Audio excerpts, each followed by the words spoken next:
Hi అండి, అందరికీ నమస్కారం. Welcome back to my channel. ఈరోజు మన రెసిపీ వచ్చేసి గుమ్మడికాయ స్వీట్ అండి. గుమ్మడికాయ స్వీట్, పంపుకిన్ కీర్. ఈ స్వీట్ తింటే చాలా బాగుంటుంది. అసలు తింటుంటే తినాలనిపిస్తుంది, అంత బాగుంటుంది. ఈ గుమ్మడికాయ స్వీట్ను మనం ఎలా తయారు చేసుకోవాలో, దీనికి ఏమేమి కావాలో చూద్దాం. చూడండి ఎంత బాగుందో, అసలు చూస్తుంటేనే తినేయాలనిపిస్తుంది కదా. ఆ గుమ్మడికాయ లోపల పీచు లాంటి ఇట్లా నార నారలాగా ఉంటుంది కదా, అదైతే సేమ్ కుంకుమ పువ్వు లాగానే కనిపిస్తుంది, సాఫ్రాన్ లెక్కనే కనిపిస్తుంది. చాలా బాగుంటుంది తింటే కూడా. ఈ ఈ పంపుకిన్ కీర్ని ఎలా తయారు చేసుకోవాలో చూద్దాం ఇప్పుడు. ఇది గుమ్మడికాయ ముక్క అండి, పంపుకిన్ ముక్క. ఇది ఒక 1/2 kg వరకు ఉంటుంది. దీన్ని మనం ఇట్లా ముక్కలు కట్ చేసుకోవాలి. ఇట్లా పీల్ చేసుకోకుండానే కట్ చేసుకోవాలి. కట్ చేసుకొని ఒక 1/2 గ్లాస్ వరకు వాటర్ పోసుకోవాలి. వాటర్ ఎక్కువ పోయకుండా తక్కువ వాటర్తోనే ఉడికించుకోవాలి. ఎక్కువ వాటర్ పోస్తే నీరు లాగా అనిపిస్తుంది, మనకి తింటుంటే కూడా టేస్ట్ నీరు అనిపిస్తుంది.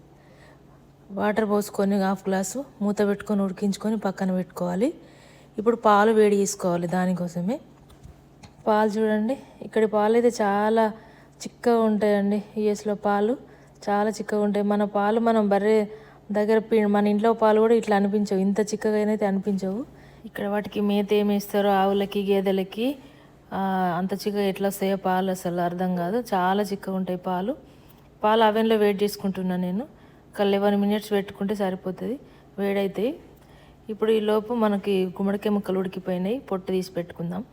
ఈ పైనది తొక్క తీసేయాలి. తీసి ఇట్లా అంతా పక్కన పెట్టేసుకోవాలి. ఇప్పుడు దీన్ని ఒక బౌల్లోకి తీసుకొని, ఒక మిక్సింగ్ బౌల్లోకి తీసుకొని, ఇందులో ఒక 100 grams వరకు షుగర్ వేసుకుంటున్నాను నేను. 100 grams వరకు షుగర్ పడుతుంది మనకి.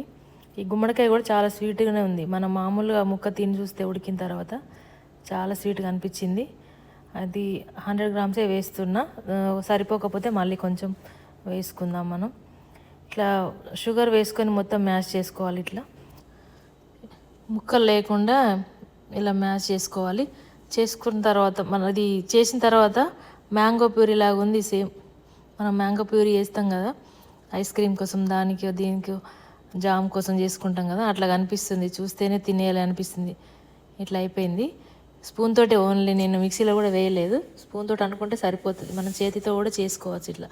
ఇప్పుడు ఇలా చేసుకొని మనము ఒక బాక్స్లో పెట్టుకుంటే, ఎయిటెడ్ బాక్స్లో పెట్టుకుంటే మనకి ఒక వారం 10 రోజుల వరకు ఫ్రిడ్జ్లో పెట్టుకోవచ్చు. మనం తినాలనుకున్నప్పుడు ఇందులో పాలు కలుపుకొని తినేయచ్చు.